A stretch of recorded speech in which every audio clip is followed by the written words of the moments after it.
Saya adalah putri seorang selir. Saat aku berusia 5 tahun, ayahku kawin lari dengan ibuku. Aku ditinggalkan sendirian, tepat ketika aku hampir mati kelaparan. Istri sah ayah saya mengadopsi saya sambil membawa pisau daging. Setelah itu saya mengikutinya untuk menyembelih babi dan menjual dagingnya. Saya pernah dihina oleh orang lain. Penderitaan dan pelarian. Setelah semua kesulitan, hal-hal baik akhirnya datang. Aku menjadi aktris utama di generasi ini. Lalu dia dan anak-anaknya berputar ke arah barat. Tapi kemudian ayahku melompat keluar. Dengan tanpa malu-malu ingin berdamai dengan kami. Kami saling bertukar senyum penuh arti. Saya membuat dokumen yang memutuskan hubungan. Lalu dia mengeluarkan pisau daging dan mengejar ayahku sejauh 5 blok. Aku masih ingat hari ketika orang tuaku melarikan diri. Itu adalah hari yang cerah dan terang. Matahari tampak malas menggantung di langit. Namun aku hanya berani meringkuk di sudut gelap dinding itu. Seperti tikus yang tidak disukai oleh semua orang. Aku sangat lapar. Sebelum saya menyadarinya, saya sudah keluar dari rumah. Saya pergi ke pasar petani. Aku diam-diam mengamati tempat penyembelihan babi. Wanita di belakang. Dulu, aku dan ibuku sering mengintipnya secara diam-diam. Ia bermarga Zhao dan tidak memiliki anak. Orang-orang datang dan pergi di pasar. Semua orang memanggilnya kakak ipar Zhao. Di belakangnya, mereka memanggilnya Zhao si harimau. Dia adalah istri sah ayah saya. Ayahku menikah dengan seseorang dari keluarga itu.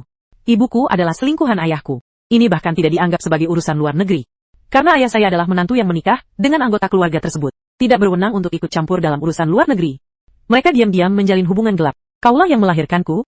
Dia melahirkan seorang adik laki-laki. Ibu saya sering mengajak saya bersamanya dan kami mengikuti ayah saya dari belakang. Melihat ayahku meminta uang kepada iparku, Zhao. Ayahku adalah seorang cendekiawan. Di depan kakak ipar Zhao. Seperti cewek kurus. Namun, dia selalu berhasil mendapatkan uang itu. Semua orang di pasar mengatakan bahwa dia bodoh. Seorang pria sederhana dan kasar yang kebetulan menyukai para cendekiawan. Biasanya garang seperti harimau betina. Di hadapan ayahku, cendekiawan ini, namun, dia sama sekali tidak mudah marah. Sekarang pria itu telah melarikan diri bersama kekasihnya. Dia merasa semakin malu. Aku berjongkok sekitar 3 meter dari kiosnya. Bergeraklah perlahan mendekat. Jika ayahmu kabur, mengapa kamu masih di sini? Orang-orang di pasar itu membuatku terhibur. Tanpa mengucapkan sepatah kata pun, aku mendekati tokonya. Awalnya dia menatapku dengan tajam. Aku menundukkan kepala untuk menghindari tatapannya. Setelah itu, dia sama sekali mengabaikan saya, seolah-olah saya tidak ada. Terkadang dia memberi harga yang lebih murah kepada orang-orang untuk daging tersebut. 2 jumlah yang saya kurangi perhitungannya itu tidak akurat. Dia mengabaikannya. Wajahnya selalu dingin. Pisau pengupas tulang di tangannya terus mengiris daging. Suatu hari, seekor anjing liar datang berlari. Dia mengambil tulang dan berlari. Aku tidak tahu apa yang merasukinya. Aku berteriak dan mengejarnya. Mereka berkelahi dengan anjing itu. Orang-orang di pasar itu tercengang. Menyadari apa yang telah terjadi, dia pun tertawa terbahak-bahak. Alisnya yang tebal mengerut. Dia mengumpat dan menyuruhku pergi. Aku berjalan tanpa tujuan di sekitar jalanan. Saya melihat banyak orang seusia saya. Pengemis kecil tunawisma. Aku dengar, ada pertempuran yang sedang berlangsung di garis depan. Mereka akan segera menyerang kita. Banyak sekali orang yang melarikan diri. Memiliki banyak anak dalam keluarga telah menjadi beban. Anda harus menyingkirkan beban itu. Aku sangat lapar, tetapi tidak menyentuh tulang-tulang yang telah kuambil kembali. Keesokan harinya sebelum fajar, saya meletakkan tulang-tulang itu di atas talenannya. Wang Sanyang, yang berjualan tahu, bangun pagi-pagi sekali. Melihat bahwa Zeze tidak terkejut, dia membantu gadis kecil itu. Mengapa dia tidak mirip ayahnya? Setelah beberapa saat, Bibi Zhao tiba sambil membawa setengah ekor babi dan pisau pengupas tulang. Aku sedikit gugup. Dia tampak meliriknya. Tulang di atas talenan, sepertinya mereka tidak menyadarinya. Keesokan harinya, dia menendang daging itu untuk menimbangnya. Menjual daging dan menghitung uang, tulang itu seperti sepotong sampah kecil yang terlupakan. Kepalaku semakin tertunduk. Dia berhasil menjual semua daging itu pada malam harinya. Sebelum pergi, dia dengan dingin mengambil tulang itu. Lempar ke dalam keranjang. Aku segera mengangkat kepalaku. Menyaksikan sosoknya yang menjulang tinggi perlahan menghilang di kejauhan. Saya juga menyelinap dan berlari keluar dari pasar. Di situ ada warung mie. Aku menunggu di pinggir. Mata mereka berkilau hijau seperti mata serigala yang lapar. Menatap intently ke air kering di sampingnya. Aku tahu ember itu. Disitulah orang-orang datang untuk makan mie di siang hari. Sisa sedikit sup mie. Jika kamu beruntung, mungkin masih ada 1 atau 2 lembar mie yang tersisa. Saya juga tahu. Hanya ketika pemilik warung mie menutup tokonya. Barulah dengan cara itu saya bisa mendekati ember air yang kering. Karena kita tidak bisa mengganggu bisnis mereka. Saya menikmati semangkuk sup mie yang lezat. Inti berminyak yang terikat erat di dalam. Saya juga pergi ke tepi sungai dan mencuci ember kering itu sampai bersih. Kembalikan saja ke pemilik kios. Pemilik kios itu juga bukan orang kaya. Mengandalkan warung mie kecil ini untuk menghidupi keluarga berlima, namun dia memberi instruksi kepada keluarganya. Jangan sampai bau lagi. Buang kain lap ke dalam ember kering. Ini dia. Lakukanlah sedikit kebaikan untuk anak berusia 5 tahun. Sayangnya saya tidak bisa menikmati kebaikan ini untuk waktu yang lama. Beberapa pengemis kecil mengincar ember berisi sisa sup mie. Mereka berebutnya denganku. Saya terjatuh ke tanah. Saya baru berusia 5 tahun. Mereka tidak setinggi mereka. Mereka tidak sekuat mereka. Aku hanya bisa menyaksikan tanpa daya saat mereka berbagi sup mie itu. Mereka bahkan mengepalkan tinju untuk mengancam saya. Saya tidak diizinkan untuk tampil lagi. Aku merasakan sumpit ringan menyentuh tubuhku. Ini menyakitkan. Namun, bahkan rasa sakit pun tak mampu mengalahkan rasa lapar di perutku. Berbaring di ruangan yang berangin di malam hari, aku menarik sebatang anyaman dari langit-langit. Mengunyahnya di mulutku, bahkan ada sedikit rasa manis di dalamnya. Saya masih pergi menemuinya berjualan daging di siang hari. Saya masih muda saat itu. Aku tidak mengerti mengapa aku begitu bertekad untuk terus maju. Jalan yang begitu panjang, kita harus terus maju. Kemudian saya sedikit memahaminya. Mungkin itu karena caranya menggunakan pisau daging dengan begitu kuat. Biarkan aku sendirian, aku tidak lagi begitu takut dengan dunia yang luas ini. Dia terus mengabaikan saya. Meskipun orang-orang di sekitarku menunjuk dan berbisik, tapi tidak, dekatlah denganku, wahai anak kecil kurus. Saya juga takut akan terlalu bergantung pada mereka. Saat ini, tidak ada seorang pun yang hidupnya mudah. Menanggung biaya makan satu mulut lagi bukanlah hal sepele. Aku mengambil sebatang ranting. Tanpa sadar aku memasukkannya ke dalam mulutku, ingin mengunyahnya. Tapi karena aku tidak bisa menggigitnya, aku menggunakannya untuk menulis di tanah. Sebenarnya, saya bisa mengerjakan matematika. Itulah yang ayahku ajarkan padaku saat suasana hatinya sedang baik. Saya belajar dengan sangat giat. Setiap kali aku melihat diriku menulis, dia akan tersenyum dan memuji bakatku. Adik laki-laki saya jauh lebih bodoh. Dia juga tidak suka belajar menulis. Yang dia lakukan hanyalah menangis dan mengamuk. Tapi ketika orang tuaku pergi, atau mungkin malah membawa yang ceroboh, dia malas dan tidak patuh. Wow, anak ini bahkan bisa menulis. Seorang pejalan kaki berseru kaget. Aku melihat bahwa, pada saat itu, kakak ipar Zhao mengangkat kelopak matanya. Aku meliriknya. Lalu dia memiringkan tubuhnya dengan lebih kuat lagi. Hal itu juga menarik perhatian. Seorang gadis kecil seusiaku datang untuk melihat. Dia adalah cucu dari penjual makanan Tionghoa di sebelah. Dia berjongkok di sampingku. Makanlah patung gula sambil membaca tulisan saya. Patung setengah gula di tangannya itu sangat manis. Baunya menggoda. Hal itu membuatku menelan ludah beberapa kali. Rasanya pasti sangat manis sampai membuat lidahmu geli. Seandainya aku bisa mencicipi sedikit, jilatan kecil saja sudah cukup. Ibu saya dulu sering membeli barang-barang Tangren, merek Tiongkok ini, untuk adik laki-laki saya. Setiap kali, aku diam-diam memungut tusuk sate bambu yang dibuang adikku. Kemudian, hisaplah sisa rasa manis dari rebung dengan hati-hati. Aku mencium aroma orang-orang Tang. Pulanglah dan makan gandum kering yang ada di atap. Seberapa keras pun Anda mengunyahnya, Anda tetap tidak akan merasa cukup. Lalu aku berlari ke warung mie. Sayangnya, pemilik kios tersebut sudah menutup tokonya. Saya juga diperhatikan oleh beberapa pengemis. Mereka mengatakan ini adalah wilayah mereka. Aku akan dipukuli begitu aku tiba. Mereka mengalahkan mereka dengan telak kali ini. Matahari menghisap darah. Cahaya yang redup tidak menyinari dunia manusia. Aku tetap meringkuk di jalan setapak, tak bergerak. Sebuah bola kecil yang tidak mencolok. Mungkin saat ini, sebuah kereta kuda akan lewat secara acak. Aku akan terinjak-injak sampai mati, seperti kucing liar. Saat sinar cahaya terakhir hampir menghilang, sesosok tubuh kekar muncul di persimpangan, disinari cahaya dari belakang. Tanpa mengucapkan sepatah kata pun, dia mengangkatku dan membawaku pulang. Dia menyuapi saya beberapa suapan kaldu daging. Baunya enak sekali, mataku terbelalak. Saya akan bisa bangun dari tempat tidur dalam 3 hari. Dia masih jarang berbicara denganku. Mungkin aku tidak tahu harus berkata apa, mungkin dia memang tidak suka berbicara. Dia biasanya mengumpat saat berbicara. Tapi makanan yang dia masak memang sangat enak. Dia akan menggunakan lemak babi untuk menumis nasi merah hingga berwarna coklat keemasan dan lembut. Mulutku berminyak karena makan banyak sekali. Dia juga bisa membuat panekuk. Biarkan dingin, lalu sobek-sobek menjadi potongan-potongan kecil. Direndam dalam kaldu tulang babi yang kaya rasa, saya bisa menghabiskan semangkuk kecil penuh. Saya pergi bersamanya untuk berjualan daging. Duduk di bangku kecil di belakangnya. Setiap kali seseorang datang untuk memotong daging, dia menimbangnya.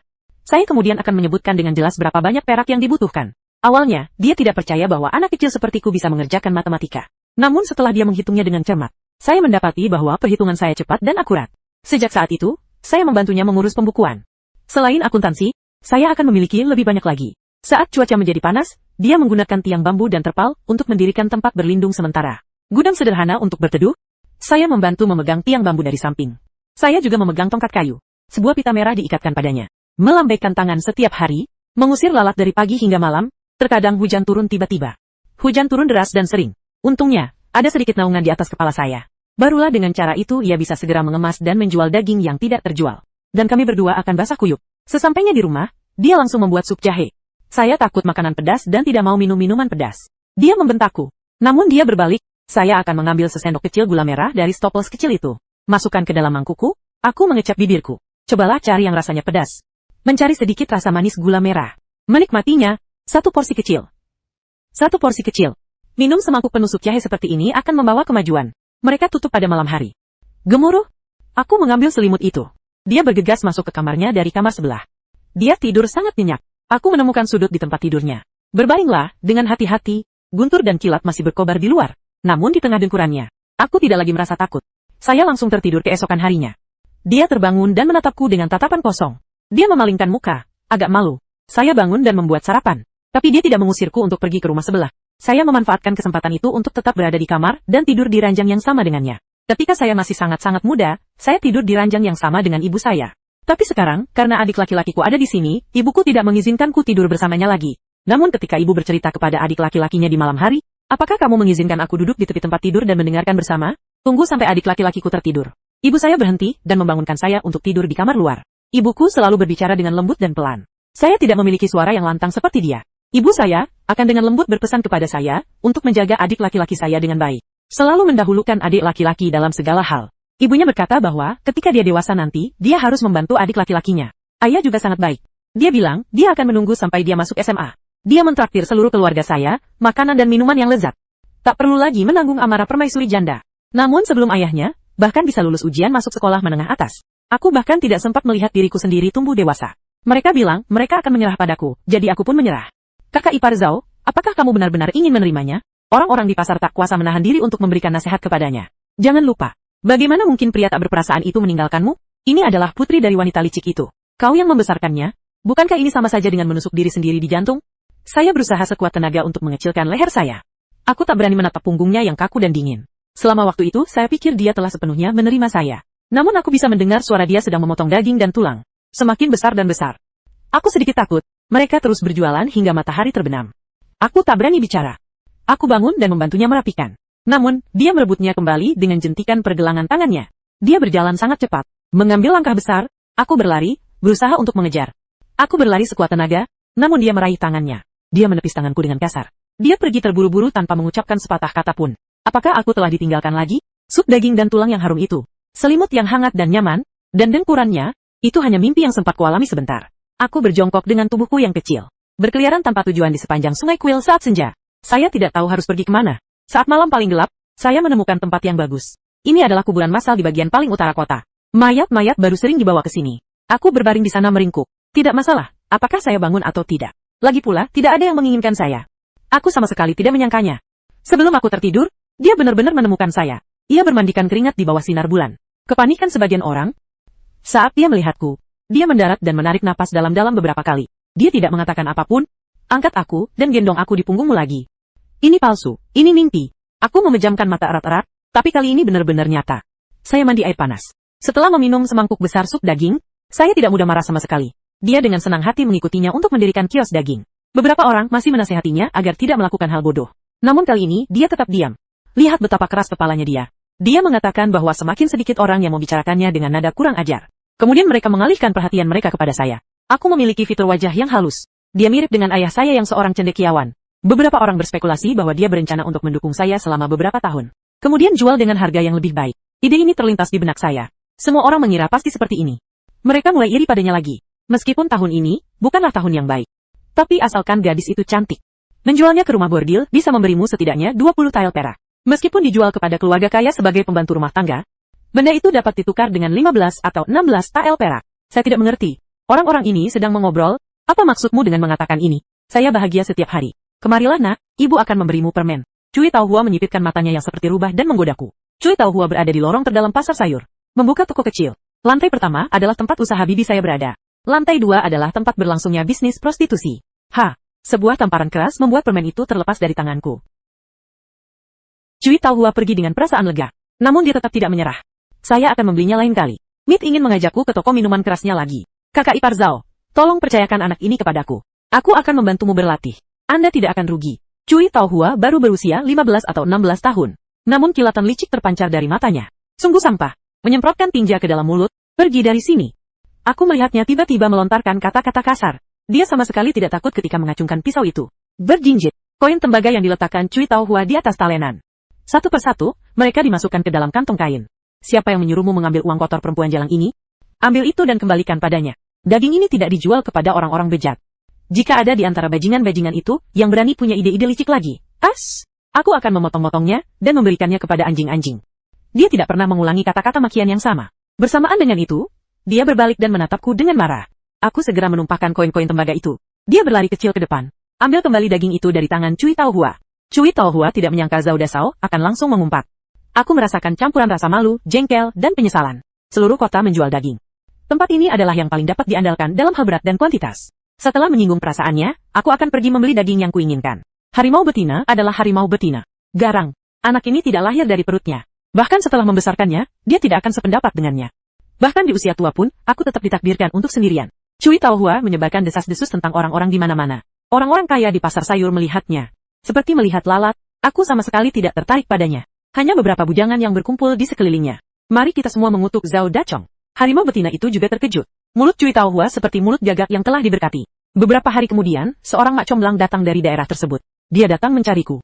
Menatapku dari atas ke bawah, tampaknya cukup puas, lalu mereka akan membawaku pergi. Dia bilang ayahku menjualku kepadanya. Dia menukarkan 15 tael perak. Sosok kakak ipar Zhao yang menjulang tinggi menghalangi jalanku. Lambat laun, kerumunan orang berkumpul di sekitar kios daging itu.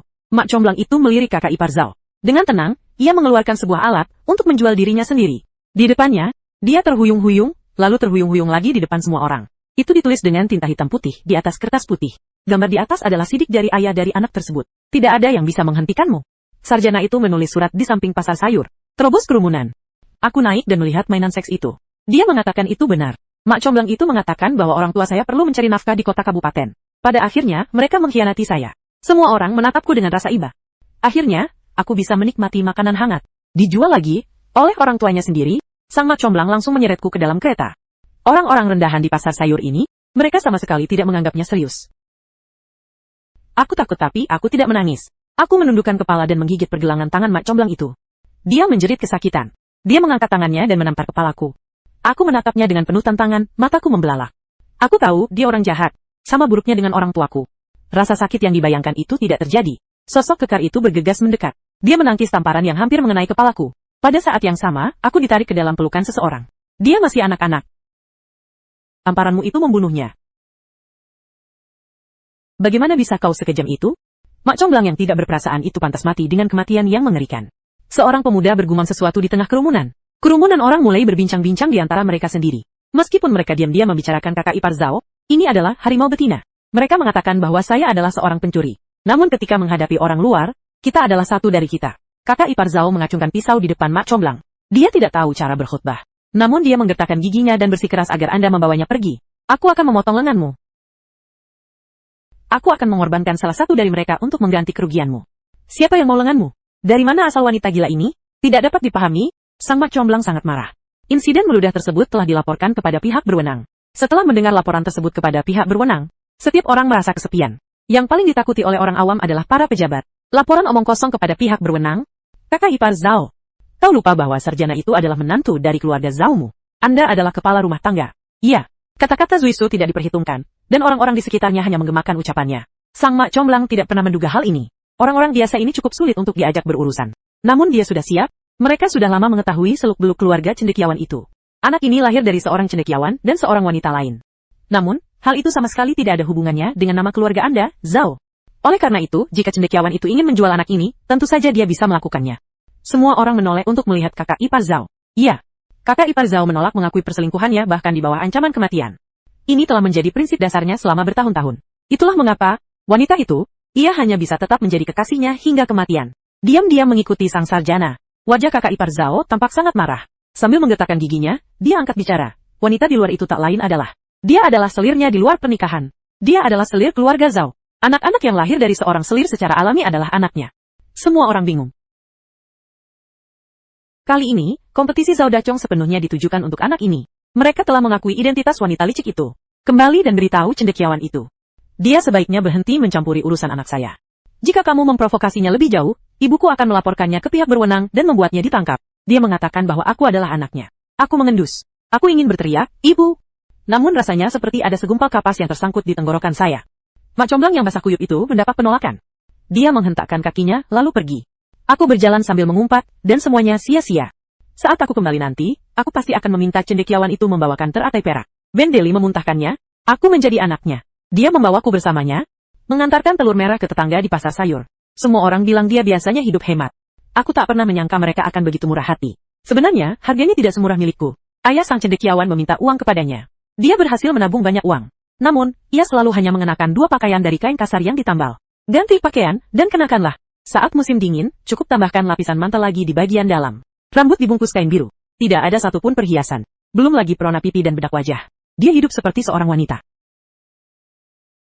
Tapi dia makan dengan baik. Meskipun tidak ada nasi putih yang enak. Namun, hampir setiap hari ada daging. Yang kulihat hanyalah makanan. Namun, dia tetap membuatkan saya satu set pakaian katun. Pabrik garmen itu merobek 2 potongan kain merah. 2 kepang kecil mencuat di rambutku.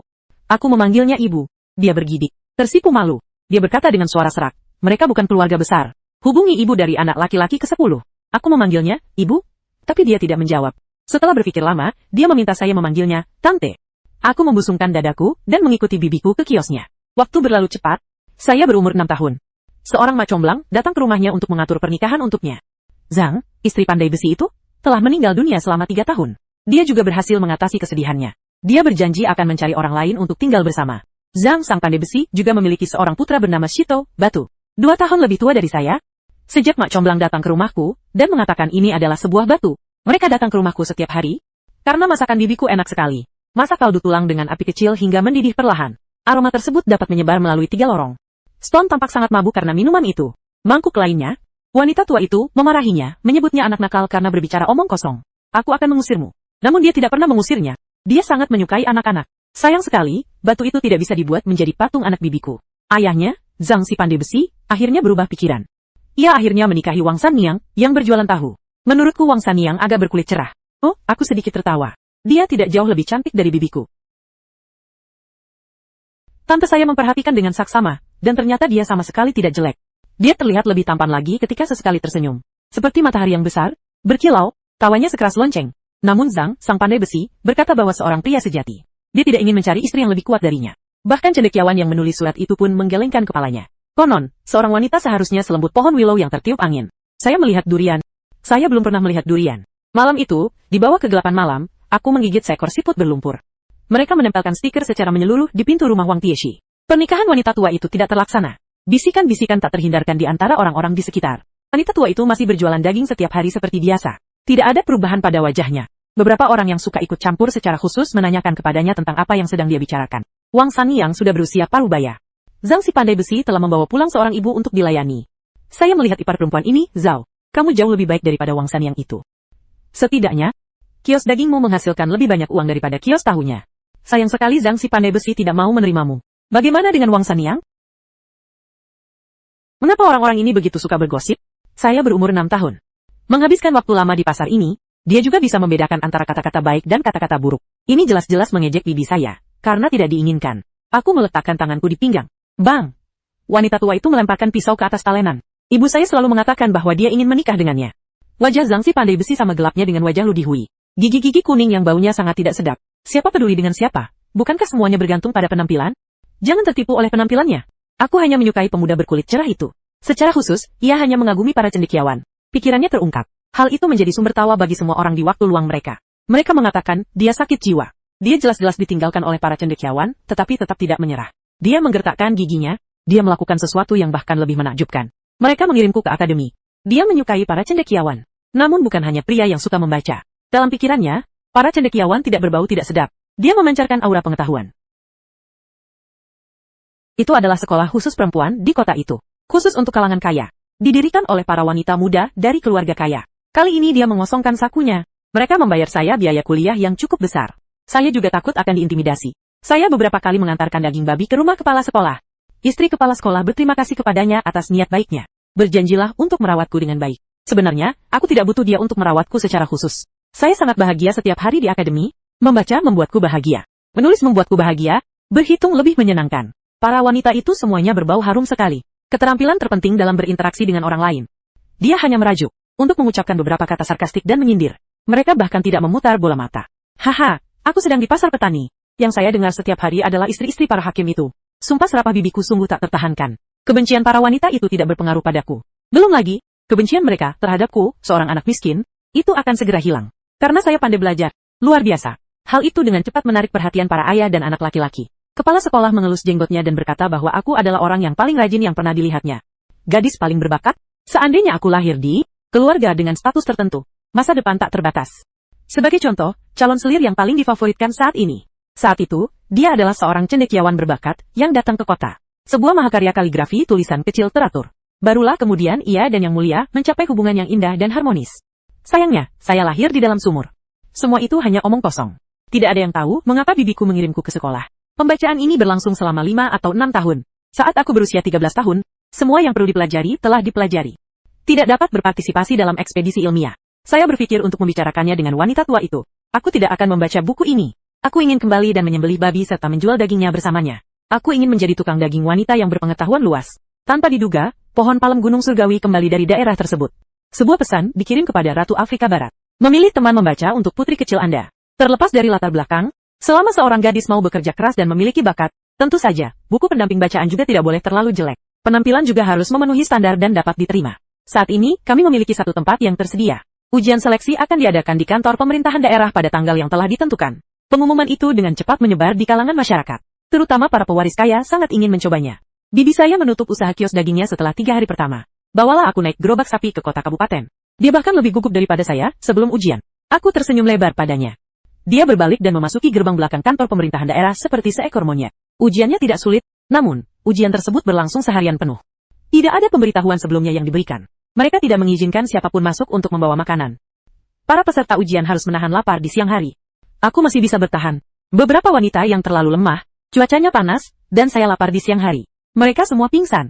Saya keluar setelah menyelesaikan ujian di malam hari. Wanita tua itu membawaku ke sebuah restoran kecil. Saya makan besar berupa bakpao kukus tepung putih. Dia bahkan tidak bertanya bagaimana hasil pemanggangannya. Aku sedang makan bakpao sendirian. Saat berbicara dengannya tentang ujian, soal-soal ujiannya tidak sulit. Saya tahu semuanya. Namun, aturan untuk ujian ini sungguh aneh. Anda tidak hanya harus mengerjakan soal-soal tersebut. Anda perlu memeriksakan tubuh Anda terlebih dahulu sebelum mulai mengerjakan pertanyaan-pertanyaan ini. Dia hanyalah seorang wanita tua berwajah gelap. Dia menatap setiap gadis kecil itu, dari atas ke bawah. Bahkan gigi yang bengkok pun perlu diperiksa. Cium juga bagian lipatan ketiak. Wanita tua itu buta huruf. Saya belum pernah mengikuti ekspedisi ilmiah sebelumnya. Setelah memikirkannya, saya menyadari bahwa tugas saya adalah menjadi tutor bagi sang putri. Aku khawatir bau dari ketiaknya yang gemuk itu mungkin mengganggu sang putri. Kepalaku mengangguk cepat. Itulah idenya. Saya tidak akan kembali ke akademi lagi setelah saya pulang. Saya pergi bersama wanita tua itu ke pasar untuk menjual daging. Sambil menunggu hasilnya, ini sangat aneh. Beberapa hari terakhir ini, jumlah orang yang membeli daging jauh lebih banyak dari biasanya. Namun, bibiku tidak senang. Dengan ekspresi muram, dia menutupi mata pisau cukur itu. Aku menatap tajam para bajingan yang sedang menatapku itu. Anak itu tumbuh menjadi orang yang sangat baik. Drama ini terlihat seperti, ini salah satu yang terbaik di kota kami. Wang Saniang dan bibi saya pernah berselisih beberapa tahun yang lalu. Dendam dan hutang. Keduanya biasanya bisa mengobrol tentang hal-hal sehari-hari. Akan lebih mudah menemukan suami dalam 2 tahun ke depan. Sayang sekali putraku Stone, tidak cukup baik untuknya. Wang Saniang sudah tua. Putra dan putri yang ia miliki bersama mantan suaminya sudah berkeluarga. Kemudian ia memperlakukan Wang Tieshi, anak tirinya, seperti cucunya sendiri. Tubuh wanita tua itu semerah bunga cinnabar. Wang Tieshi itu persis seperti putriku yang nakal. Yang mereka pedulikan hanyalah makanan. Mereka semua bajingan yang tidak pernah dewasa. Anak tetangga sebelah lumayan baik sih. Sayang sekali tentang ibunya. Yang dikatakan Wang Saniang adalah seorang ibu dan anak yang religius pindah ke lingkungan ini 2 tahun lalu. Saya dengar dia berasal dari keluarga kaya. Tuan Mudalin yang sedang mengalami nasib buruk, berumur 16 atau 17 tahun, berpenampilan menarik. Di usia muda, ia menikahi istri seorang cendekiawan. Mereka menghidupi diri sendiri, dan putri mereka dengan mengerjakan pekerjaan sulaman untuk orang lain. Tapi dia tidak melakukannya, kau terlalu mengagungkan orang-orang biasa di pasar sayur ini. Meskipun pakaiannya sudah usang, tapi itu dicuci sangat bersih. Jilbab selalu diikat dengan rapi. Setiap malam dia akan membawa keranjang. Dengan langkah-langkah yang anggun dan penuh percaya diri, memungut sisa daun sayuran di pasar. Dia tidak berbicara dengan siapapun. Seorang tetangga yang lewat menyapanya. Dia pura-pura tidak mendengar. Orang yang arogan seperti ini. Mereka pasti tidak ingin menikah dengan keluarga seperti keluarga kami. Aku mendengarkan gosip wanita tua itu, dan Wang Saniang dari belakang. Berpikir dalam hatiku. Sebenarnya, aku bahkan tidak punya hubungan apapun dengan Tuan Muda Lin itu. Dia sangat mengenal kekuatan akademi tersebut. Saya bertemu dengannya di akademi. Telinganya selalu merah. Sebagai pengganti Nona Zhao, saya juga membalas pesan Dr. Lin. Beberapa hari kemudian, Tuan Muda Lin ini, namun, dia membawakan saya kabar baik dari daerah tersebut. Hasil ujian sudah keluar. Saya memenangkan juara pertama. Wanita tua itu menepuk pahanya dengan gembira. Mereka pergi ke pojok jalan dan menyalakan petasan lagi. Saatnya membakar uang kertas untuk berterima kasih kepada semua dewa. Oh astaga, ini sungguh hal yang luar biasa. Seekor phoenix dari Zijin muncul di pasar sayur kami. Kakak ipar Zhao, hari-hari baikmu masih akan datang. Keluargaku mengadakan jamuan makan. Silahkan datang ke lingkungan sekitar. Semua orang ikut berkomentar, memuji keberuntungan Zhao. Bibi saya sendiri tidak memiliki anak. Semua orang mengira dia ditakdirkan untuk hidup sendirian. Kemudian, dia juga mengadopsi anak suaminya dari hubungan sebelumnya. Tentu saja, aku tidak tahan jika dibicarakan di belakangku. Dia sudah kehilangan akal sehatnya. Namun, secara tak terduga, masa-masa sulit berlalu satu demi satu. Tanpa diduga, ia mengalami hari yang membuat semua orang iri. Bahkan Cui Taohua pun ingin datang dan menyampaikan ucapan selamatnya. Namun, ada banyak wanita di halaman tersebut. Ketakutan akan kanker dan rasa jijik berjalan mengendap-endap di sepanjang dasar tembok. Bibi saya mengetahuinya dan mengundang orang itu masuk. Anak itu sangat kecil saat itu. Mereka akan membantu dalam hal pembukuan dan penagihan uang. Aku tahu anak ini istimewa. Lihat, dia punya nyali. Saat itu, anjing itu hampir setinggi dirinya. Dia berhasil merebut kembali tulang itu dari mulut anjing tersebut. Dia bahkan mengunyah setumpuk bulu anjing. Cui Taohua menutup mulutnya dan tertawa. Semua orang tertawa terbahak-bahak. Aku sangat malu, sehingga aku menundukkan kepala dan memasukkan kaki babi itu ke dalam mulutku. Bahkan Nyonya Lin pun datang. Selama makan, semua orang dengan ragu-ragu bertanya lagi, apakah Lin Zhao sudah lebih baik. Beberapa kerabat dari kedua keluarga. Nyonya Lin, aku melirik putraku, yang wajahnya sudah memerah. Beberapa hari kemudian, mereka benar-benar datang untuk melamar. Saya dengar putri itu berumur 15 tahun. Masa studi kemungkinan hanya akan berlangsung sekitar 3 tahun. Saat Nona Zhao meninggalkan istana, ini adalah usia yang sempurna untuk menikah. Nyonya Lin tersenyum sambil membuat rencana. Dia menoleh untuk melihatku lagi. Kamu benar-benar perlu berupaya mengubah kepribadianmu yang terlalu santai. Begitu Anda memasuki istana, ingatlah untuk menjalankan kewajiban Anda. Layani putri dengan baik. Mungkin, hal itu juga bisa memberi Anda mas kawin yang layak. Menelaah lebih dalam. Bersikaplah sopan di istana. Siapa tahu, ini bahkan bisa membantu saya menemukan beberapa pendukung yang berpengaruh untuk Linger. Dia berpura-pura menjadi seorang tetua. Aku melirik bibiku. Temperamennya yang meledak-ledak jelas dipicu oleh amarah. Mata tulang itu engah berat. Tapi, dia menatapku. Lalu lihatlah tuan muda tampan Lin yang berdiri di samping. Akhirnya aku menahan diri. Lelucon apa yang sedang diceritakan Bu Lin? Aku tidak tahan lagi. Aku tertawa terbahak-bahak. Bukankah lebih baik memiliki dukungan sendiri? Mereka harus memberikannya kepada seseorang yang tidak memiliki hubungan keluarga dengan mereka. Aku tidak bodoh. Anda, Nyonya Lin, dengan alis terangkat, tidak tahu berterima kasih. Dia tidak pernah menyangka bahwa aku akan benar-benar menyelamatkan muka untuknya. Tunggu sampai aku masuk SMA di masa depan. Jangan datang memohon sambil menangis. Sebelum pergi, dia menoleh ke belakang dan menggigitnya dengan kuat dan renyah. Wajah Tuan Muda Lin memerah sepenuhnya. Dia mencoba melepaskan diri dari tangan ibunya. Namun setelah ditatap tajam oleh Ibu Lin, dia tidak berani bergerak lagi. Wanita tua itu gelisah dan bolak-balik sepanjang malam, tidak bisa tidur. Aku bertanya padanya apa yang salah. Dia terdiam sejenak. Jika berbicara sendiri, kamu masih muda. Mengapa saya begitu terburu-buru? Tuan Muda Lin itu juga tidak jauh lebih baik. Mungkin itu akan menjadi salah satu ayahmu yang seorang cendekiawan lagi. Dia bergumam sesuatu. Mereka semua adalah anjing dalam wujud manusia. Aku mendengarkannya dengan tenang. Ini adalah pertama kalinya aku mendengar dia mengumpat ayahku. Aku sudah seperti ini sejak umur 5 tahun. Saya tidak pernah menyebutkan orang tua saya lagi. Aku akan pura-pura tidak mendengarnya jika ada yang membahasnya lagi. Aku tidak pernah menyangka ayahku akan kembali. Tepat ketika saya bersiap untuk berangkat ke Beijing, beberapa hari pertama mendampingi studi saya, sekarang kondisinya cukup baik, berjalan menuju pasar petani. Tempat itu memancarkan aura kemenangan yang aneh. Bukankah ini Zuisu dari rumah kakak ipar Zhao? Kamu kembali. Cui Taohua? Tidak heran dialah yang paling memahami pria di sini. Pendeknya, mereka menyingkap kepura-puraannya dan mengungkap jati dirinya yang sebenarnya. Bahkan dalam kehidupan glamornya, dia tetap menjadi beban bagi keluarga Zhao. Dia tidak bisa lagi dibendung. Sambil mengecilkan lehernya, dia menyelinap masuk ke toko daging. Kamu sebaiknya berhenti menjadi pengedar narkoba. Berikan tempatmu. Dia mulai dengan mengajukan tuntutan kepada saya. Tetap saja, permintaan agar saya menatapnya adalah permintaan yang sangat tidak masuk akal. Bertahun-tahun lamanya, saat kami bertemu, dia tidak pernah menanyakan kabar saya. Bagaimana seseorang bisa bertahan hidup pada masa itu? Siapakah wanita tua ini? Aku menoleh ke wanita tua itu dengan bingung dan bertanya. Tangannya memegang pisau, saat aku melihat pria itu datang. Dia mengepalkan tinjunya erat-erat. Dia itu seperti tumpukan kotoran babi. Bibi saya berbicara sambil menggertakkan gigi. Ia memiliki anak selama bertahun-tahun. Hati yang tercurah untuk anak-anak. Pria ini di dalam hatinya. Aroma pengetahuan telah lama lenyap dari tubuhnya. Hanya pergelangan tangan terak yang tersisa. Saya berjabat tangan. Dia menundukkan kepala dan mengencangkan kantung uang di tangannya. Ayah sang sarjana menunjuk ke arahku dan memarahiku dengan keras. Anak perempuan yang durhaka, menggunakan ungkapan-ungkapan klasik Tionghoa. Setelah itu, dia tetap berada di toko daging dan menolak untuk pergi. Kepulangannya yang tiba-tiba menarik perhatian para tetangga. Mereka semua datang untuk bertanya, apakah dia sedang mengalami masa sulit di luar. Aku tidak bisa tinggal di sini lebih lama lagi. Dia bertanya kepada istrinya apakah uangnya sudah sampai. Bagaimana kabar selir-selirmu? Secara logis, saatnya menawarkan secangkir teh kepada kakak ipar Zhao, layaknya seorang selir. Wajahnya memerah lalu memucat. Dia baik-baik saja. Sekarang dia menjadi penasihat bagi hakim daerah. Sangat dihargai oleh orang dewasa. Kemudian, dia menggunakan wewenang ayahnya. Mereka kembali meminta saya untuk menyerah. Beijing sebagai teman belajar, putri dari bangsawan yang menawarkan gelar tersebut. Dia meraih peringkat kedua dalam ujian ini. Dia tidak mau tinggal di rumah dan menangis serta membuat keributan. Ayahku seorang cendekiawan, melihat ke arah sana. Dia tahu bahwa kesempatannya untuk meraih ketenaran telah tiba. Jika kamu tidak menyerahkan tempatmu, aku akan pergi ke pengadilan dan menuduhmu melakukan pelanggaran terhadap ajaran agama. Dia menggunakan rasa bakti kepada orang tua untuk menekan saya. Aku menatapnya dengan dingin. Dia melahirkan tetapi tidak membesarkan. Sekarang kamu ingin aku tertawa lagi. Sungguh menggelikan. Dasar anjing tua, pergilah ke kantor polisi dan laporkan aku. Aku akan pergi ke pengadilan dan menuntutmu atas tuduhan kawin lari dan pemerkosaan. Wanita tua itu melangkah maju dan mendorongnya hingga jatuh ke tanah. Sang sarjana tersandung dan duduk di tanah, agak linglung. Dia tidak menyangka orang yang menyebabkan kecelakaan itu akan begitu memusuhinya. Mereka bahkan menyerangnya. Yo ingat betapa nyelenehnya dia dulu. Dia selalu mampu menahan amarahnya. Jangan tertipu oleh sikapnya yang garang dan seperti harimau terhadap orang asing. Namun, selama saya memberinya sebuah proyek semuanya akan sama saja. Dia bisa memberikan semua peraknya kepada pria itu. Apa yang sedang terjadi sekarang? Ayah sang cendekiawan agak bingung. Mungkinkah dia masih menyimpan dendam padanya karena telah meninggalkannya waktu itu? Aku menatap ekspresi terkejutnya, seolah-olah langit telah runtuh. Aku tak bisa menahan diri untuk tidak merasa geli.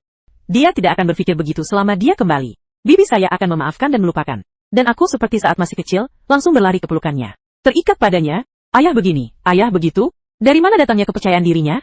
Dia segera mengerti. Semua yang ada di sini telah hilang selamanya. Baik bibiku maupun aku bukanlah orang yang bisa dia kendalikan. Dia tidak terburu-buru. Mereka hanya menginap di rumah kami. Beritahu semua orang yang Anda temui. Ketika saya masih kecil, dia dengan sabar mengajari saya membaca dan menulis. Jika tidak, saya tidak akan mencapai apa yang saya raih hari ini. Dia juga harus membantu bibiku menjual daging. Sepertinya rumahku akan kembali menjadi bahan gosip orang lain. Tawa setelah makan malam. Dia bahkan menyelinap ke kamar bibiku di malam hari. Bahkan di usia parubaya, seseorang masih ingin melakukan ritual mempersembahkan kurban kepada yang cantik. Tante saya sudah tidak pernah sakit selama bertahun-tahun. Suara bising yang terus-menerus itu benar-benar membuatnya sakit. Aku sangat marah sehingga aku menyeretnya keluar pintu. Bibi saya menelpon saya. Dia takut aku akan benar-benar dicap sebagai orang yang tidak berbakti. Hal itu menghancurkan masa depan saya sebagai pendamping anak sapi. Katakan padaku, apalagi yang ingin kamu lakukan? Lagi pula, mereka sudah menjadi suami istri selama bertahun-tahun.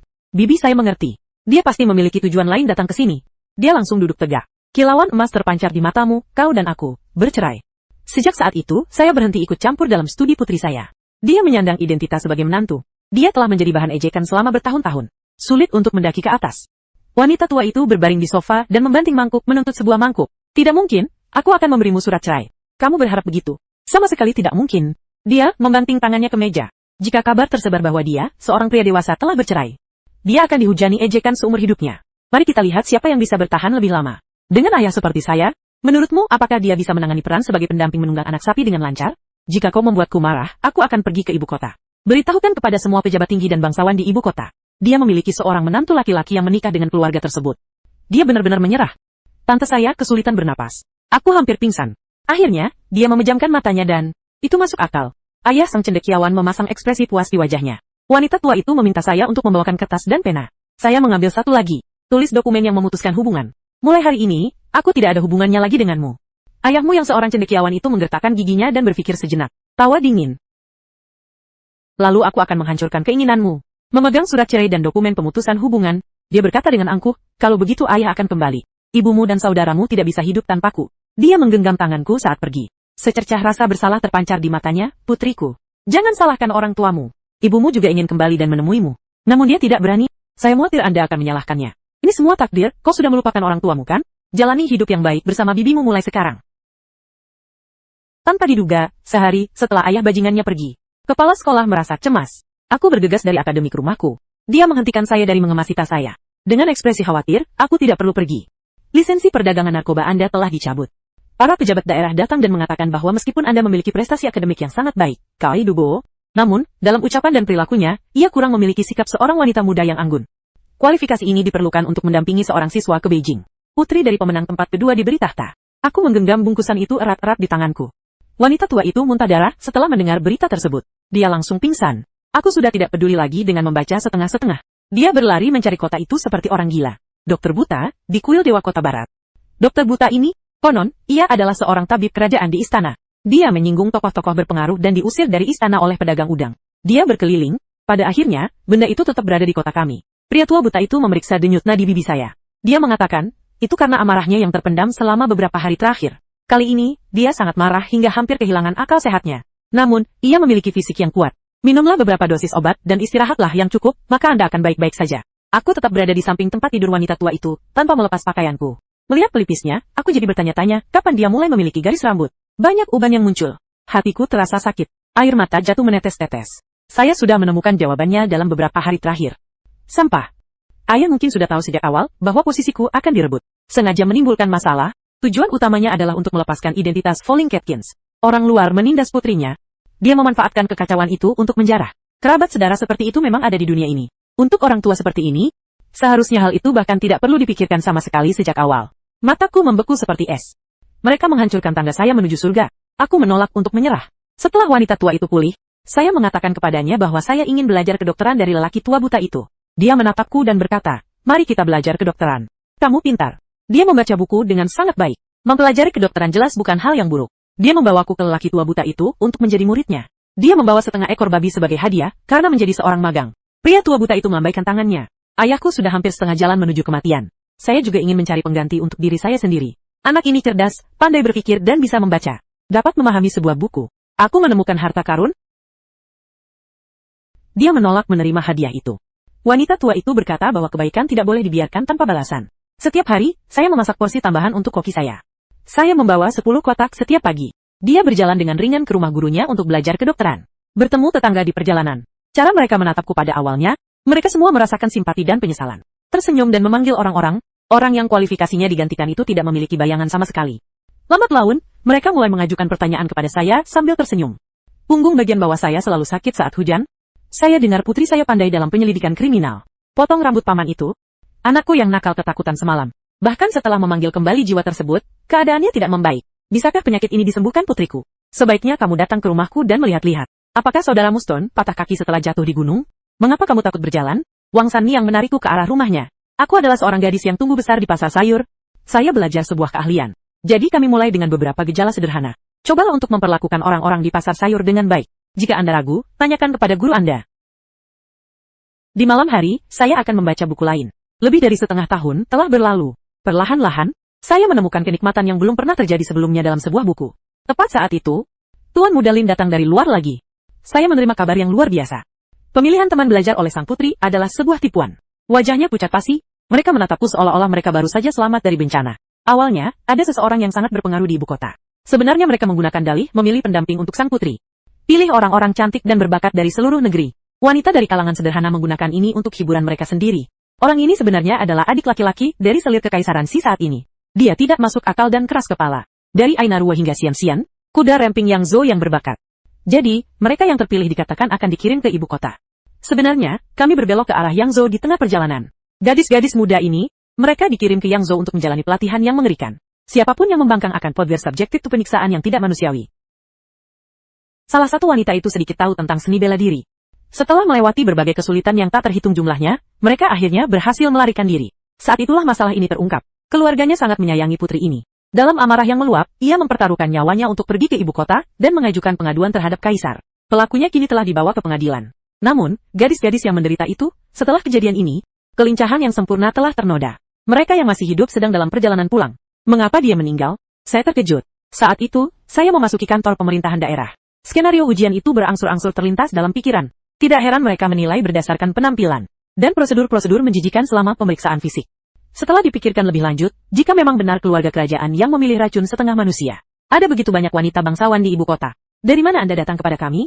Dulu aku sudah belajar selama bertahun-tahun. Saya tidak mau menerimanya. Adalah sebuah khayalan bahwa benar-benar ada tangga menuju awan. Namun di luar dugaan, yang terbentang di depan adalah jebakan jurang yang dalam. Aku menarik napas dalam-dalam. Sebelum saya menyadarinya, saya sudah bermandikan keringat dingin. Tante saya pucat pasi karena ketakutan. Dia terhuyung mundur beberapa langkah. Tertindas, duduk di tanah. Teman yang baik bereaksi. Dia bangkit untuk mengambil uang kertas itu. Lari ke pinggir jalan. Dia berulang kali bersujud untuk berterima kasih kepada Dewa Geluh. Semoga tetangga dan teman-teman saya dapat mengunjungi rumah saya lagi. Masing-masing dari mereka menepuk dada mereka seolah-olah mereka telah selamat dari bencana. Sungguh sebuah ironi takdir. Siapa yang bisa memprediksi ini? Anda adalah orang dinasti Tang yang sangat beruntung. Zhang Tua menghela napas panjang. Keberuntungan macam apa ini sampai-sampai kamu tidak yakin? Aku hanya berharap hidup kita bisa damai. Bibiku menghela napas. Segalanya masih belum pasti. Pengadilan dan isu-isu yang belum terselesaikan baru saja diselesaikan sebelum tahun baru. Beberapa situs web lainnya juga mengalami perubahan besar di awal tahun ini. Saat ini, tidak ada tempat yang aman. Wanita tua itu memberi saya petunjuk. Berhati-hatilah dalam perjalananmu ke rumah tuanmu. Aku tak pernah menyangka akan bertemu dengan seorang bajingan. Aku dengar kau sangat beruntung dan menjadi seorang wanita. Ono Isamu melahirkan sebuah pintu dan jendela. Anda harus mengobatinya. Aku mengenali mereka.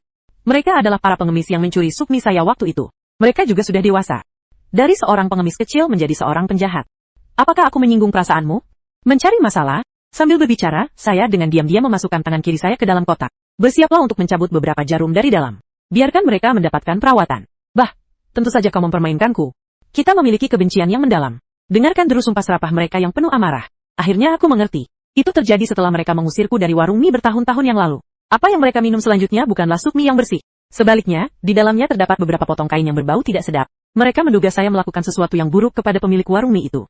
Aku menggigitnya dengan lahap. Saat itu saya baru berusia 5 tahun. Aku tahu aku harus menunggu sampai semua orang selesai berkemas sebelum aku bisa pergi mengemis. Setelah memesan makanan, mereka bahkan ingat untuk mencuci embernya hingga bersih. Apakah kamu juga melakukan ini? Mereka saling bertukar pandang, lalu mendengus dingin. Apa-apaan? Tidak banyak aturan tentang menjadi seorang pengemis. Menyeret seseorang dan menarik rambutku, jarum perak di tanganku. Anak panah itu menembus mulut harimaunya dengan mantap dan tepat. Erangan keras. Orang ini melepaskan tanganmu. Anda sebenarnya memiliki senjata pembunuh. Mereka mundur beberapa langkah. Mulutmu berteriak seganas ibumu, ibu dari harimau betina itu.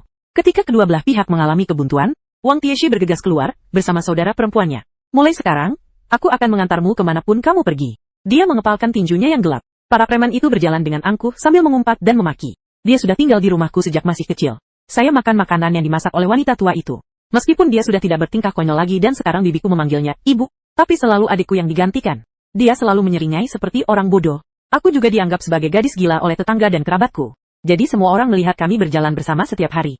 Hal itu sebenarnya dianggap sebagai sesuatu yang sudah pasti. Aku tidak akan terlalu memikirkannya. Menjadi penjahat itu tidak menakutkan. Berita yang datang dari kota itu sungguh menakutkan. Dikatakan bahwa Raja Cheng dikalahkan dan melarikan diri. Jalan itu melewati sisi kita. Kita hidup jauh dari jangkauan kaisar. Pasukan tidak mencukupi. Bagaimana jika Raja Cheng memutuskan untuk memasuki kota? Itu akan merepotkan. Tak lama kemudian, seluruh kota mengetahuinya. Kehidupan tidak lagi damai.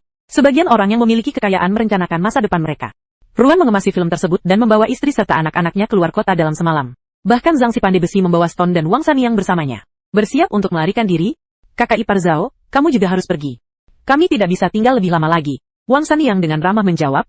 Ya saudari, ayo lari. Wang Tieshi juga datang dan menarikku pergi. Wanita tua itu sangat gelisah. Namun kami tetap menguatkan tekad dan menolak untuk pergi kemanapun. Tetaplah di sini, dan jagalah tempat ini. Paling buruk, dia ingin mengatakan, dia lebih memilih mati daripada meninggalkan tanah kelahirannya. Tapi kemudian saya ingat bahwa saya terjebak lagi. Aku tidak akan pergi. Aku akan bicara denganmu. Keluarga Zhang, sang pandai besi, meninggalkan kota pada malam hari. Tapi aku tidak menyangka perawat akan datang secepat itu. Zhang si pandai besi dan patung batu ayah dan anak itu berlumuran darah. Mereka kembali dengan saling mendukung. Raja Cheng dan para prajuritnya yang kalah. Mereka bersembunyi di luar gerbang kota, seperti seorang bajingan. Khusus. Mereka menargetkan orang-orang biasa yang melarikan diri bersama barang-barang mereka. Dan Wang Tieshi beserta keluarganya kebetulan berada di sana. Wang Sanyang yang gagal melarikan diri telah tiada. Anak laki-laki berusia 15 atau 16 tahun. Berlutut di persimpangan jalan, meratap dan menangis memanggil ibunya. Ibu, aku kehilangan ibuku lagi. Zhang sang pandai besi juga menundukkan kepala dan menangis tanpa suara di samping. Suara itu memecah keheningan pasar sayur. Semua orang yang mendengarnya merasa sedih. Aku juga merasa sangat sedih sehingga aku menyeka air mataku. Berikutnya, semua orang mengamati pasukan kekaisaran. Mohon perhatikan, area ini segera. Mereka yang berada di luar gerbang kota, seperti kejahatan. Para prajurit yang kalah, sungguh menyedihkan. Para jenderal yang tersebar akan ditangkap dalam satu serangan. Sayangnya, setelah menunggu selama 3 hari, masih belum ada kabar. Yang paling menjengkelkan adalah, kabupaten yang bertanggung jawab atas pertahanan militer kota. Dia sendiri yang membuka gerbang kota untuk menyambut Raja Kota memasuki kota. Aku mendengar bahwa ketika dia membuka gerbang kota, berteriak bahwa surga itu tidak adil. Pengadilan itu tidak adil. Dia membunuh putrinya. Namun mereka hanya memenggal kepala pelakunya. Harapan selir di balik kejahatan. Namun mereka sama sekali tidak terlibat. Dia membuka gerbang kota karena kebencian. Namun, itu juga dilakukan demi melampiaskan rasa dendam. Mereka sebenarnya mengabaikan nyawa 10% dari penduduk. Sisa-sisa pasukan Raja Cheng yang haus darah setelah kekalahan. Begitu mereka memasuki kota, seolah-olah mereka sedang melampiaskan kemarahan mereka. Dia menyingkirkan satu persatu orang-orang yang ingin memanfaatkan kekacauan tersebut. Kepala-kepala pria, orang tua dan anak-anak yang berhasil melarikan diri dari kota. Para wanita yang tersisa. Mereka dipermalukan dan diolok-olok sesuka hati. Raja Cheng, kelelahan karena membunuh, tuliskan kata-kata. Selama penduduk kota itu patuh menyerah. Dia akan memperlakukan semua orang dengan baik. Sebagian orang di kota itu menanggapinya dengan serius. Bahkan ada yang menawarkan bantuan keuangan setelah pertandingan usai. Bahkan sampai berlutut dan beribadah. Mereka berdoa agar roh jahat ini benar-benar melindungi dan memperlakukan mereka dengan baik. Saya dan wanita tua itu mendiskusikannya. Terlepas dari apakah kristal es ini benar-benar akan menyelamatkan kita, Menya, kita tidak boleh lengah. Saya menyimpan tanaman obat itu.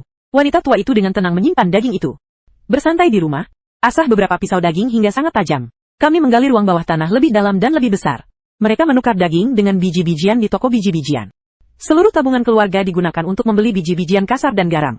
Hanya dalam beberapa hari, jalanan diliputi kekacauan. Pasukan Raja Cheng belum tiba. Sudah ada beberapa preman dan penjahat di kota kita. Pertama, mereka mulai menjarah dan melakukan vandalisme. Toko-toko gandum dan bank dijarah dan dirusak. Mereka bahkan berani membunuh. Para preman itu telah menerobos masuk ke pasar kami. Warung makan Tionghoa milik Zhang Tua berada di jalan. Melihat sekelompok orang datang, dia buru-buru menyembunyikan cucunya Yingyin di dalam rumah. Secara logis, area pasar sayur kami dianggap sebagai salah satu bagian kota yang lebih miskin. Orang-orang beruntung jika mereka bahkan bisa memenuhi kebutuhan hidup sehari-hari. Semua orang tahu bahwa tidak ada keuntungan yang bisa didapatkan di sini. Apa yang dilakukan para bajingan ini di sini? Wang Tieshi bergegas masuk ke rumahku dan menarik lengan bajuku, adikku. Sebaiknya kau bersembunyi. Mereka adalah orang-orangnya, aku mengenali mereka. Mereka adalah para pengemis kecil dari masa kecilku. Memanfaatkan kekacauan untuk membalas dendam. Bibi saya buru-buru bertanya apa yang terjadi. Wajahku pucat pasi. Saya menyampaikan keluhan saya kepada mereka. Orang-orang ini datang untukku. Sambil berbicara, pintu depan rumah saya didobrak dari luar. Dasar bocah nakal, keluar dari sini. Kakek datang untuk membalas dendam hari ini. Wang Tieshi menunjuk ke ruang bawah tanah dan menyuruhku masuk. Aku menggelengkan kepala, jika kamu tidak bisa menemukanku, mereka terus saja mengarahkan senjata api mereka ke bibi saya. Saya mengambil sebotol obat dari kotak obat. Lalu dia mencabut jarum perak itu dan memegangnya erat-erat. Saya baru saja akan keluar.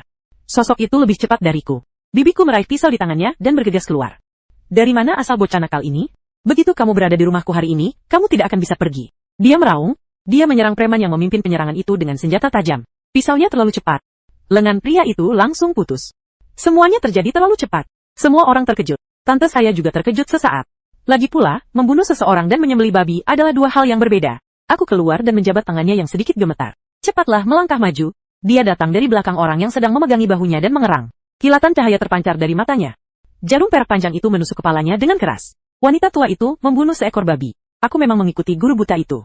Operasi yang dilakukan pada seseorang. Orang itu meninggal. Dia langsung jatuh tersungkur ke tanah. Kau berani membunuh orang? Para preman dan berandal itu berteriak kaget. Mereka hanya ingin belajar dari para bajingan di kota itu. Mereka juga memanfaatkan kekacauan itu untuk merampok dan menjarah. Dan mungkin sekalian membalas dendam. Kali ini saya hanya ingin memotong beberapa saja. Mari kita bergiliran dengan Nona Zhao ini. Beritahu dia betapa kuatnya kita sebagai saudara. Aku tidak pernah menyangka itu akan berujung pada kematian. Kami menyembelih babi. Saudara Batu, bantu aku mengeluarkan isi perut babi yang tergeletak di tanah sebentar lagi. Kita pasti akan mendapatkan harga yang bagus hari ini. Aku menyeringai, seringai yang menyeramkan. Anda tahu, seorang gadis berusia 13 atau 14 tahun. Mengenakan ikat rambut merah, memakai sepatu kain merah, bola mata berwarna hitam pekat. Agak menyeramkan melihat seseorang tersenyum seperti itu. Wang Tieshi bahkan tidak berani menatapku. Anggukan kaku tanda setuju. Menyembelih babi, beberapa preman tak berguna itu ketakutan. Berlari lebih cepat daripada kelinci. Sekumpulan orang berkumpul di depan rumah saya. Menatap mayat yang tergeletak di tanah, api itu benar-benar sunyi. Kaki bibiku menjadi lemas. Saya segera melangkah maju untuk membantu. Saat berbicara dengan penduduk desa, tolong bantu menguburkan orang tersebut. Biarkan nasib buruk ini terjadi. Semua orang sedikit takut. Jika Zhang si pandai besi menyingsingkan lengan bajunya, apa yang kita takutkan? Apa yang ditakuti oleh orang mati? Jam berapa sekarang? Entah mereka atau kita yang akan mati. Dia ingat bahwa Wang Qi telah meninggal tepat di depannya. Namun, ia gagal bangkit dan membalaskan dendam istrinya pada saat itu. Sekarang, dengan mata terbuka lebar, mereka melahap buah merah itu. Aku tidak takut mereka mati, atau kita mati. Apa yang kamu takutkan? Semua orang mulai mengangkat orang itu keluar dengan tergesa-gesa. Mereka menggali lubang dan menguburnya. Ini bukan masalah sepele. Berita itu menyebar ke seluruh kota. Berbicara tentang tukang daging perempuan di pasar sayur kita, memanfaatkan kekacauan perang, para pembunuh dijual sebagai daging babi. Semua orang menganggap bibiku galak, perlakukan orang seperti Chin Nabar. Namun mereka tidak menyadari apa yang akan terjadi. Yang akan benar-benar membunuh adalah aku, seorang gadis kecil. Semua orang mengambil jalan memutar, terutama para preman dan bajingan. Saya tidak pernah datang ke pasar sayur lagi. Orang-orang yang penasaran datang untuk bertanya. Yang mengejutkan, semua orang di pasar mengangguk setuju. Namun, orang luar menyarankan mereka untuk segera meninggalkan pasar. Cari tempat menginap lain. Mereka semua menggelengkan kepala dengan kuat, mengatakan bahwa mereka tidak akan bergerak. Saya memanfaatkan kesempatan itu untuk memimpin tuan saya dari sisi barat kota. Pasar sayur telah dipindahkan ke sini. Dalam situasi ini, reputasi buruk justru dapat membawa keselamatan bagi kita.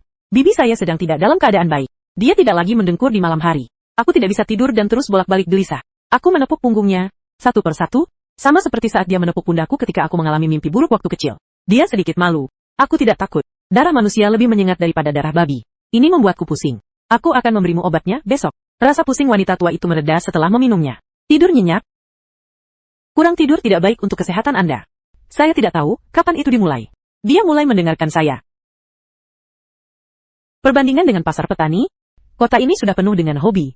Raja Cheng memang melanggar janjinya. Dengan kedok bersikap ramah, para tentara diizinkan masuk ke rumah-rumah warga biasa. Penjarahan harta benda dan makanan, dia ingin menggunakan uang rakyat. Menyusun kembali, memperbaiki pasukannya. Orang-orang ini pantas mati. Zhang si pandai besi mengumpat dengan marah. Mereka menerobos masuk ke rumah-rumah warga, tidak hanya mencuri barang, tetapi juga melukai orang. Bertemu dengan kerabat perempuan, kudengar mereka jelas-jelas hanya sekelompok perampok. Bahkan Xian Weijia, yang pertama kali mengizinkannya masuk ke kota itu, semuanya dicuri. Lady Xian Wei ditangkap dan digunakan untuk meningkatkan moral Raja Cheng. Mereka pantas mendapatkannya. Ini semua adalah pembalasan. Didorong oleh cinta, pada saat yang sama, orang-orang diliputi kecemasan. Semua orang berdoa dalam diam. Pasar kami terletak jauh di pinggiran kota. Hewan-hewan buas itu tidak akan menyadarinya. Namun tanpa diduga, di pagi yang tenang, seseorang memancing 3 tentara yang membawa pisau. Orang ini sebenarnya adalah Nyonya Lin. Dia bersembunyi di dalam dan sekitar kota. Ketiga tentara itu menemukannya. Meskipun dia agak tua, namun seberapa cantik sebenarnya dia? Beberapa binatang buas kemudian mencoba menggunakan dinding untuk menyerangnya. Dia sangat ketakutan. Ji mengatakan bahwa dia mengenal seorang gadis yang secantik malaikat. Toko daging Zhao ada di depan. Putrinya tidak hanya cantik, mereka masih memiliki sejumlah tabungan. Mereka bahkan mungkin menyembunyikan banyak biji-bijian. Tepat saat itu, Zhang tua, yang kebetulan berada di pintu masuk desa, mendengar. Aku sangat takut sampai merinding. Mereka melemparkan galah pengangkut milik orang-orang Tang dan berlari ke rumahku. Ketiga, prajurit pertama itu, tidak menganggap serius orang tua itu. Saya kira mereka akan lari ketakutan lagi. Tangkap orang tua itu dengan cepat. Dia pasti pergi ke keluarga Zhao untuk memberitahu mereka. Tanpa diduga, Nyonya Lin langsung berteriak. Setelah mendengar itu, prajurit tersebut, dia melangkah maju dan menendang Zhang tua hingga jatuh ke tanah. Zhang tua, menahan rasa sakit, mendongak dan berseru. Nah! Berlari. Prajurit lainnya mengumpat dan menghunus pisaunya. Dia menebas tepat ke kepala lelaki tua itu. Kakek bergegas keluar dari balik pintu. Melindungi Zhang tua, orang tuanya meninggal dunia di usia muda. Dia tinggal bersama kakeknya sejak kecil. Wajahnya kini berlinang air mata karena ketakutan. Meskipun tubuhnya gemetar, dia tidak bergerak sedikit pun. Gadis kecil ini cukup cantik. Ketiga prajurit itu melihat Yin Yin. Cahaya jahat terpancar dari matanya. Dia maju dan meminta bantuan kepada seseorang. Semua orang di seluruh pasar mendengar keributan itu. Aku mengepalkan tinju dan berbalik untuk mengambil jarum perak itu. Saat dia berbalik, wanita tua itu mendorongnya masuk ke dalam rumah. Pintu itu terkunci dari dalam. Mereka bukan preman. Kami tidak bisa membunuhmu. Keluar rumah sama saja dengan bunuh diri. Wanita tua itu menggertakkan giginya. Matanya merah. Namun, ia mengambil pisau daging dan bergegas keluar pintu. Lengan bajunya dipegang oleh tangan yang cantik dan lembut. Itu Cui Taohua. Dia menghentikan bibiku. Lalu memutar pinggangnya, dia berjalan selangkah demi selangkah menuju ketiga tentara itu. Ketiga tentara itu memandang pasar kecil yang kumuh itu. Peri-peri itu sungguh mempesona. Mataku membelalak. Tuan-tuan, izinkan saya melayani Anda. Bebaskan gadis polos itu.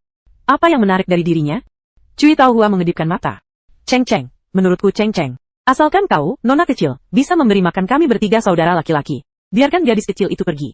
Prajurit itu terkekeh dan merangkul pinggang Cui Taohua. Dia dibawa ke belakang pohon. Cui Taohua mengedipkan mata. Terkejut, Yin Yin mengumpat. Cepat pulanglah. Melihat punggungnya, semua orang terdiam. Beberapa orang kaya menoleh dan berbisik-bisik di antara mereka sendiri. Semua orang yang hadir gemetar. Kulit pucat. Aku akan membunuh ketiga binatang buas itu. Wanita tua itu tidak tahan lagi. Dia menyerbu maju dengan pisau di tangan. Tidak, kakak ipar Zhao. Mereka adalah para perwira dan prajurit. Kami tidak berani bergerak. Beberapa orang memberi nasihat. Jika mereka tidak dibunuh, mereka juga tidak akan membiarkan kita lolos begitu saja. Seseorang lainnya berbisik putus asa. Ya, roh jahat telah memasuki desa. Bagaimana mungkin hanya satu orang yang dirugikan? Bibi saya membunuh 3 tentara pemerintah. Dia membawa Cui Taohua dari... Saat aku keluar dari balik pohon, keduanya tampak seolah-olah baru saja muncul dari genangan salju. Nyonya Lin sangat ketakutan, sehingga dia langsung lari. Wanita tua itu memiliki luka dalam di wajahnya. Dagingnya terbalik semua. Pakaian Cui Taohua compang camping. Kulit yang terbuka berlumuran darah. Semua orang bergegas mendekat. Putriku tersayang, kau telah banyak menderita. Penjual sayur itu berlinang air mata. Dia melepas jaketnya dan menyelimuti Cui Taohua. Tidak akan ada yang melihatnya telanjang lagi. Mengucapkan kutukan atau komentar sarkastik. Cui Taohua berpegangan erat di punggung bibiku. Pukulan itu ringan. Senyum merekah di wajahnya saat ia menyantap setiap suapan makanan dengan sumpit. Aku menahan rasa gemetaranku saat merawat luka bibiku. Mereka menggunakan kulit pohon murbei untuk menjahit luka besar di wajahnya. Dia terlihat bahkan lebih menakutkan sekarang. Namun, tidak ada seorang pun yang takut padanya. Yin Yin dan Cui Taohua sama-sama ingin berpegangan padanya. Anak-anak lain di pasar juga berkumpul di sekelilingnya. Berbisik. Luka robek yang dijahit di wajahnya. Seperti bulu burung, kami membunuh tentara Raja Cheng. Mereka akan mengetahuinya cepat atau lambat. Maka mereka pasti akan membalas. Zhang Tai akan mengumpulkan semua orang. Melihat para pembuat onar kecil di rumah itu, kami tidak takut mati, namun anak-anak kita tidak boleh mati. Akhirnya, semua orang mendiskusikannya. Biarkan bibiku yang mengasuh anak itu. Mereka pergi bersembunyi di pegunungan utara bersama wanita itu. Para pria itu tetap tinggal di belakang untuk menghadapi murka Raja Cheng secara langsung. Bibiku tidak mengatakan sepatah kata pun. Malam itu, dia dan beberapa bibi lainnya, nenek bersama, membawa ransum kering. Sebuah pisau daging terselip di ikat pinggangnya. Kami meninggalkan pasar bersama anak-anak. Aku tidak akan pergi. Aku bukan anak kecil lagi. Aku perlu bersama ayahku dan yang lainnya. Wang Tieshi menolak untuk pergi. Dia ditendang dengan keras oleh ayahnya. Tetap tinggal di sini hanya akan membuang waktu Anda. Pergi dari sini secepatnya. Siapa bilang aku akan mati? Aku akan membunuh 2 tentara meskipun aku mati. Wang Tieshi sangat keras kepala. Sampai-sampai Zhang si pandai besi sangat marah hingga meneteskan air mata. Dia mengikuti kami dengan enggan. Setelah menetap di pegunungan, saya meminta peramal buta itu untuk mengobati luka bibi saya. Lalu dia mengedipkan mata pada Wang Tieshi. Mereka kembali ke kota. Pasar sayur itu sepi. Hanya mayat-mayat yang tergeletak sembarangan. Wang Tieshi dan aku menguburkan mereka dengan air mata berlinang. Ayah dan ibu, aku pasti akan membalaskan dendam kalian. Wang Tieshi sedang menghadap salah satu makam. Dia bersujud 4 kali. Setelah itu, Wang Tieshi dan aku berpura-pura menjadi pengemis kecil di kota. Bertemu dengan seorang prajurit sendirian, Stone memanfaatkan ketidaksiapan mereka.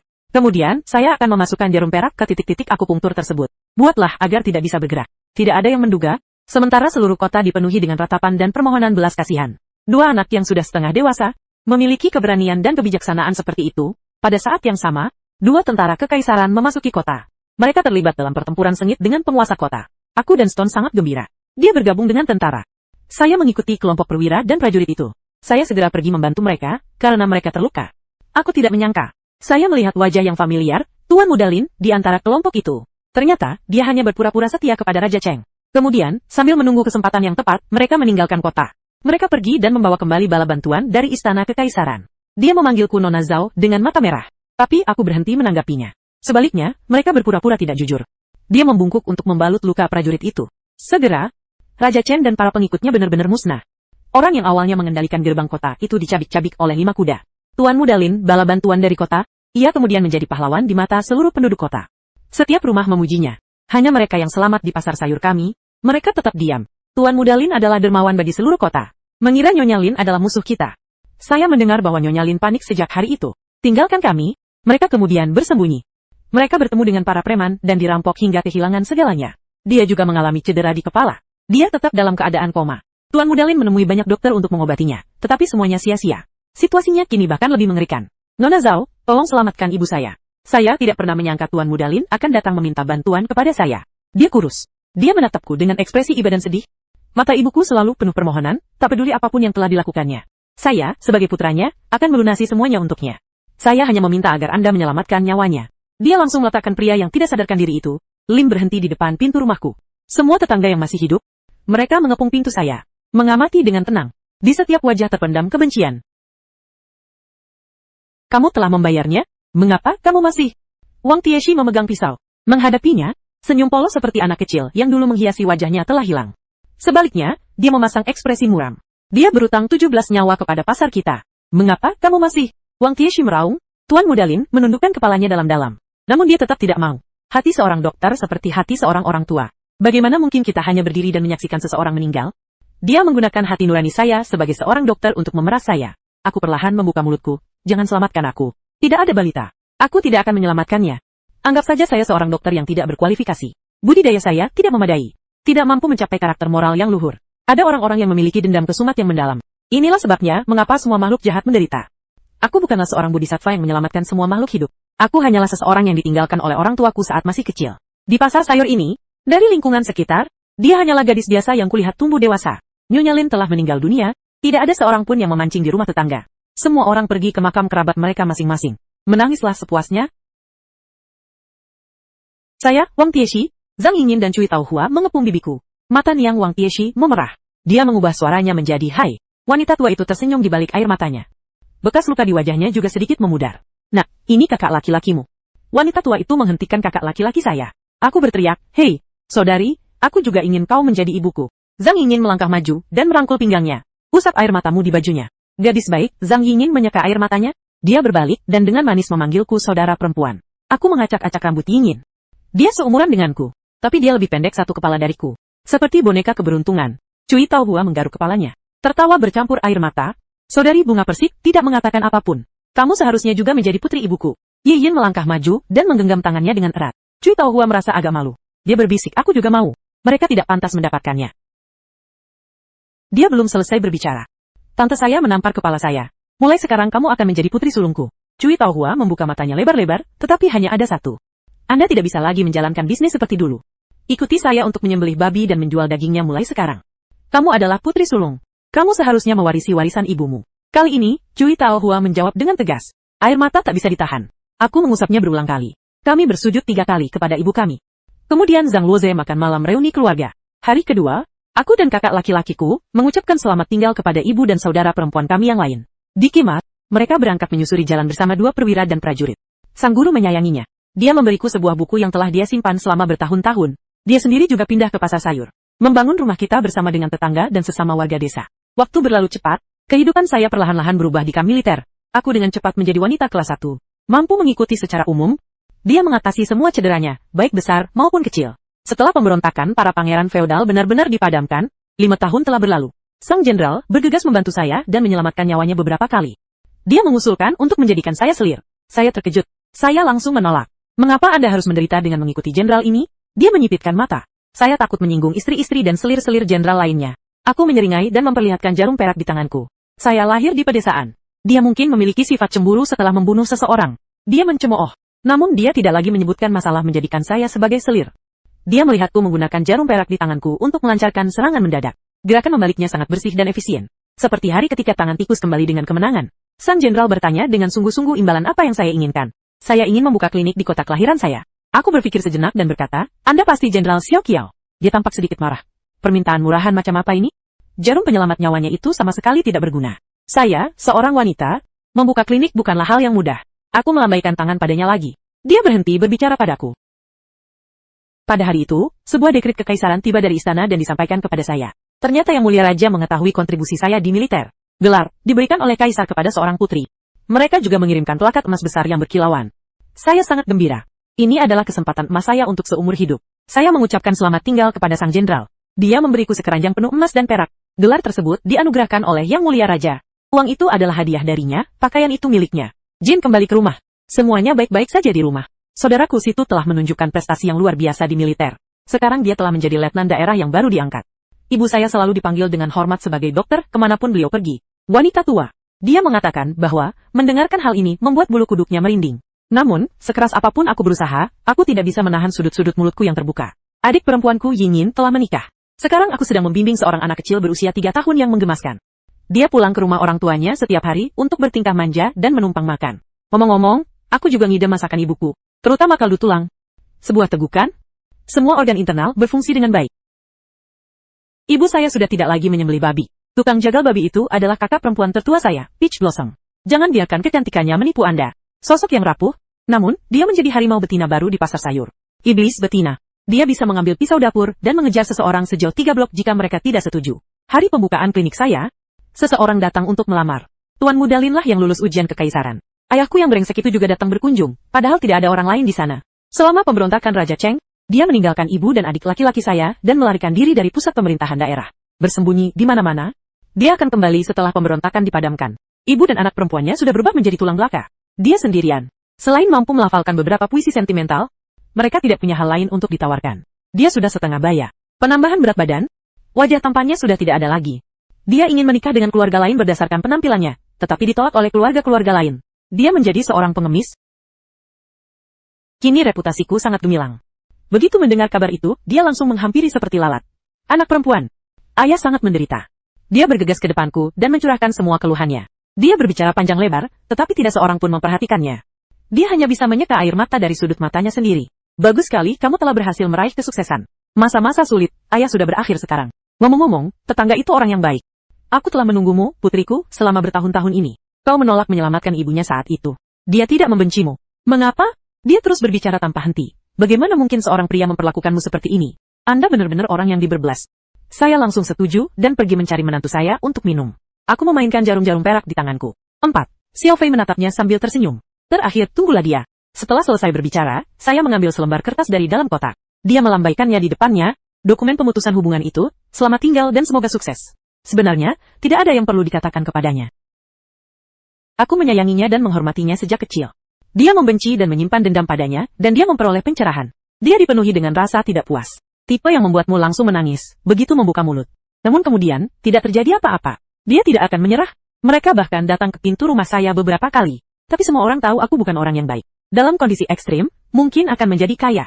Dia 2 kali diusir secara kasar oleh para penjaga. Dalam situasi di mana dia hampir mematahkan semua tulang tuanya. Dia menyadari bahwa datang kepadaku tidak ada gunanya. Aku menatap fitur wajahnya yang lembut dan halus. Sebenarnya, hatiku sekeras besi.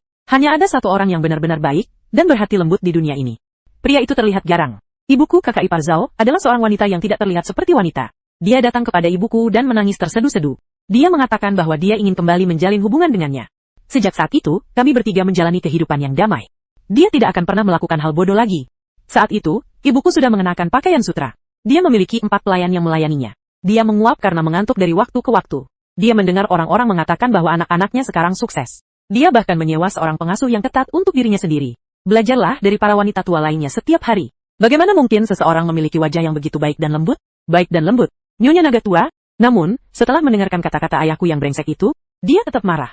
Mereka benar-benar melupakan semua aturan yang telah mereka pelajari. Dia langsung berguling dari kursi malas itu. Dengan santai mengulurkan tangan, dia meraih ke bawah kursi dan, tanpa menyadarinya, mulai. Pisau pengupas tulang tersembunyi. Anjing gila itu masih hidup dan berani datang serta membuat masalah. Kurasa hatimu telah terbakar oleh lemak babi. Kotoran babi menyipitkan mata, aku akan mencincangmu hingga berkeping-keping.